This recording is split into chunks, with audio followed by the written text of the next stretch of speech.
नमस्कार व्यूअर्स, और आप सब लोग कैसे हैं। आशा करती हूँ आप सब लोग अच्छे होंगे, स्वस्थ होंगे और मेरा शिव पुराण का पाठ अवश्य देखते होंगे। तो सबसे पहले हम जान लेते हैं कि कल तक हमने कहाँ तक जाना था। तो कल तक था कि हमने जाना था कि शिव जी के जो अनेक रूप,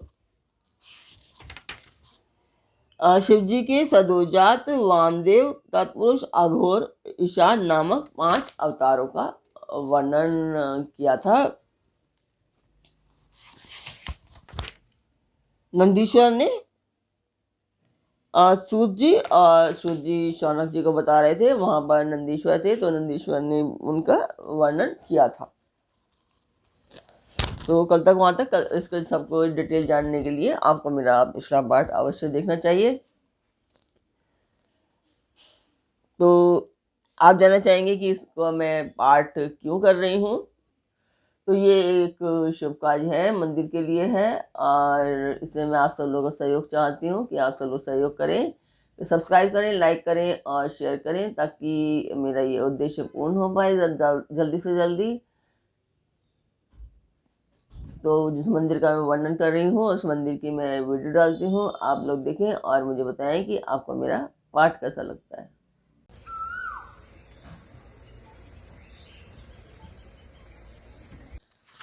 तो मंदिर की वीडियो आपने देखी, आपको मेरा पाठ कैसा लगता है कमेंट बॉक्स में मुझे अवश्य बताएं। तो अब हम चलते हैं आज के पाठ पर।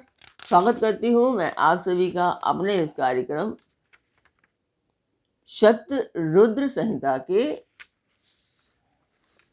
अगले पाठ में। तो इसमें है कि शिव जी की अष्ट मूर्तियों का तथा अर्धनारी नर रूप का सविस्तार वर्णन।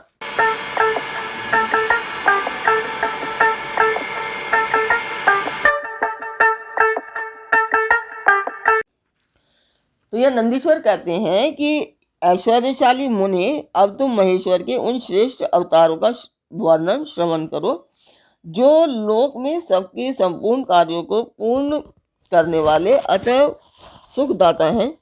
तात यह जगत उन परमेश्वर शंभु की 8 मूर्तियों का स्वरूप ही है।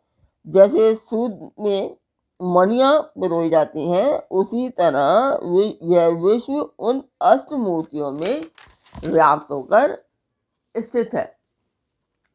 ये प्रसिद्ध 8 मूर्तियां ये हैं: शर्व, भव, रुद्र, उग्र, भीम, पशुपति, ईशान और महादेव। शिव जी के इन सर्व आदि अष्टमूर्तियों द्वारा पृथ्वी, जल, अग्नि, वायु, आकाश, क्षेत्रज्ञ, सूर्य और चंद्रमा अधिष्ठित है। शास्त्र का ऐसा निश्चय है कि कल्याणकर्ता महेश्वर का विश्व ब्रह्मात्मक रूप ही चराचर विश्व को धारण किए हुए है।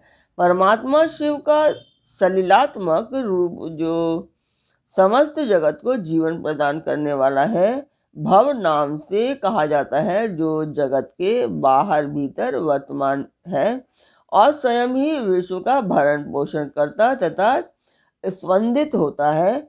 उग्र रूपधारी प्रभु के उस रूप को सत्पुरुष उग्र कहते हैं। महादेव का जो सबको अवकाश देने वाला सर्वव्यापी आकाशात्मक रूप है, उसे भीम कहते हैं। वह भूत वृंद का भेदक है, जो रूप समस्त आत्माओं का अधिष्ठान, संपूर्ण क्षेत्रों में निवास करने वाला और जीवों के भवपाश का छेदक है। उसे पशुपति का रूप समझना चाहिए। महेश्वर का संपूर्ण जगत को प्रकाशित करने वाला जो सूर्य नामक रूप है, उसे ईशान कहते हैं। वह द्युलोक में भ्रमण करता है। अमृतमय रश्मियों वाला जो चंद्रमा संपूर्ण विश्व को आह्लादित करता है, शिव का वह रूप महादेव नाम से पुकारा जाता है। आत्मा परमात्मा शिव का 8वां रूप है। यह मूर्ति अन्य मूर्तियों की व्यापिका है, इसलिए सारा विश्व शिवमय है। जिस प्रकार वृक्ष के मूल को सींचने से उसकी शाखाएं पुष्पित हो जाती हैं, उसी तरह शिव का पूजन करने से शिव स्वरूप विश्व परिपुष्ट होता है।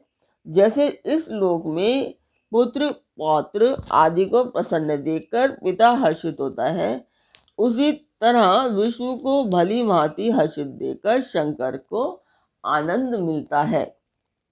इसीलिए यदि कोई किसी भी देहधारी को कष्ट देता है तो निसंदेह मानो उसने अष्टमूर्ति शिव का ही अनिष्ट किया है। सनत कुमार जी, इस प्रकार भगवान शिव अपनी अष्टमूर्तियों द्वारा समस्त विश्व को अधिष्ठित करके विराजमान है। अतः तुम पूर्ण भक्ति से उन परम कारण रुद्र का भजन करो। प्रिय सनत कुमार जी, अब तुम शिव जी के अनुपम अर्ध नारी नर रूप का वर्णन सुनो। महाप्राज्ञ वह रूप ब्रह्मा की कामनाओं को पूर्ण करने वाला है। सृष्टि के आदि में जब सृष्टिकर्ता ब्रह्मा द्वारा रची हुई सारी प्रजाएं विस्तार को नहीं प्राप्त हुई, तब ब्रह्मा उस दुख से दुखी हो चिंताकुल हो गए। उसी समय यों आकाशवाणी हुई कि ब्रह्मा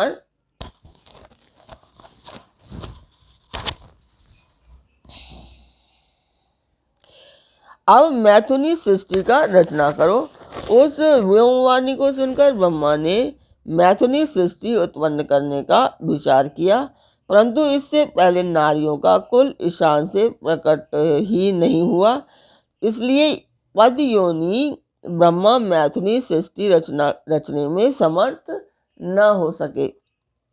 तब वे यूं विचार कर कि शंभु की कृपा के बिना मैथुनी प्रजा उत्पन्न नहीं हो सकती, तब करने को उदित हुए। उस समय ब्रह्मा पराशक्ति शिवा सहित परमेश्वर शिव का प्रेम पूर्वक हृदय में ध्यान करके घोर तप करने लगे। तदंतर तपो अनुष्ठान में लगे हुए ब्रह्मा के उस तीव्र तप से थोड़े ही समय में शिवजी प्रसन्न हो गए। तब वे कष्टहारी शंकर पूर्ण सच्चिदानंद की कामना मूर्ति में प्रविष्ट होकर अर्ध नारी नर के रूप से ब्रह्मा के निकट प्रकट हो गए। उन देवादिदेव शंकर को पराशक्ति शिवा के साथ आया हुआ देख ब्रह्मा ने दंड की भांति भूमि पर लेटकर उन्हें प्रणाम किया और फिर वे हाथ जोड़कर स्तुति करने लगे। तब विश्वकर्ता देवादिदेव महादेव महेश्वर परम प्रसन्न होकर ब्रह्मा से मेघ की सी गंभीर वाणी में बोले। तो क्या बोलते हैं वो, उसकी एक व्यू दिया हुआ है, फोटो दी हुई है, मैं आपको वो दिखाती हूँ। तो आपने देखा कि ब्रह्मा जी किस तरह से दंड कर रहे हैं शिव जी के आगे, उन्हें प्रणाम कर रहे हैं। तो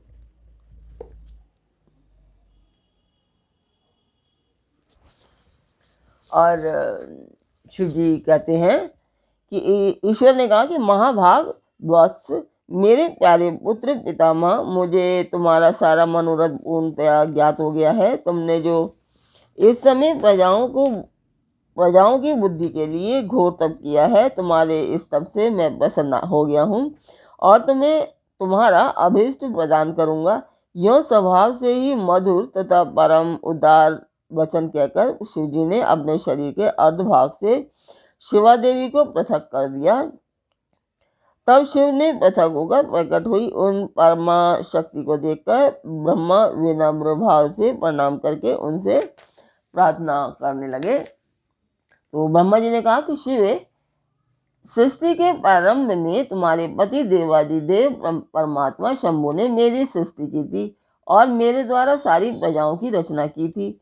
शिवे, तब मैंने देवता आदि समस्त प्रजाओं की मानसिक सृष्टि की, परंतु बारंबार रचना करने पर भी उनकी उनकी वृद्धि नहीं हो पा रही है।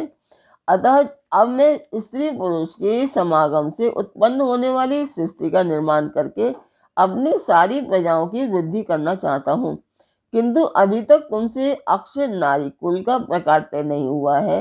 इस कारण नारी कुल की सृष्टि करना मेरे शक्ति के बाहर है, क्योंकि सारी शक्तियों का उद्गम स्थान तुम ही हो।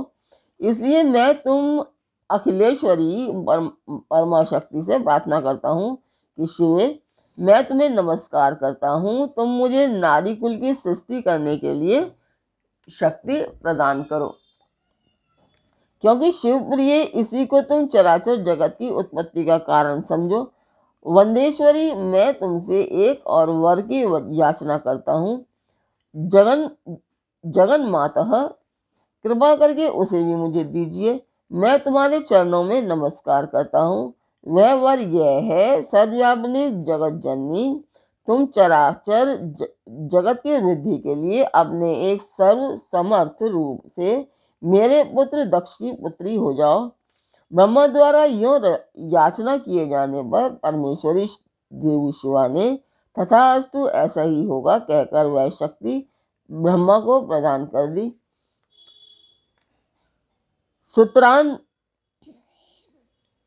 सुतराम जगन्मयी शिव शक्ति शिवा देवी ने अपनी भौं के मध्य भाव से अपने ही समान प्रभाव वाली एक शक्ति की रचना की। उस शक्ति को देखकर देव श्रेष्ठ भगवान शंकर, जो लीलाकारी, कष्टहारी और कृपा के सागर हैं, हंसते हुए जगदम्बिका से बोले। शिव जी ने कहा, देवी, परमेष्ठी ब्रह्मा ने तपस्या द्वारा तुम्हारी आराधना की है, अतः अब तुम उन पर प्रसन्न हो जाओ और उनका सारा मनोरथ पूर्ण करो। तब शिवा देवी ने परमेश्वर शिव की उस आज्ञा को सिर झुकाकर ग्रहण किया और ब्रह्मा के कथनानुसार दक्ष की पुत्री होना स्वीकार कर लिया। मुने, इस प्रकार शिवा देवी ब्रह्मा को अनुपम शक्ति प्रदान करके शंभु के शरीर में प्रविष्ट हो गई। तत्पश्चात भगवान शंकर भी तुरंत ही अंतर्ध्यान हो गए। तभी से इस लोक में स्त्री भाग की कल्पना हुई और मैथुनी सृष्टि चल पड़ी। इससे ब्रह्मा को महान आनंद प्राप्त हुआ। तात, इस प्रकार मैंने तुमसे शिव जी के महान अनुपम अर्ध नरार्ध रूप का वर्णन कर दिया। यह सत्पुरुषों के लिए मंगलदायक है। तो आज का पाठ यहीं पर हम पूर्ण करते हैं। कल फिर मिलेंगे एक नए पाठ में, एक नई उमंग, एक नई तरंग के साथ। तब तक के लिए आज्ञा दीजिए। ओम नमः शिवाय। जय माता की।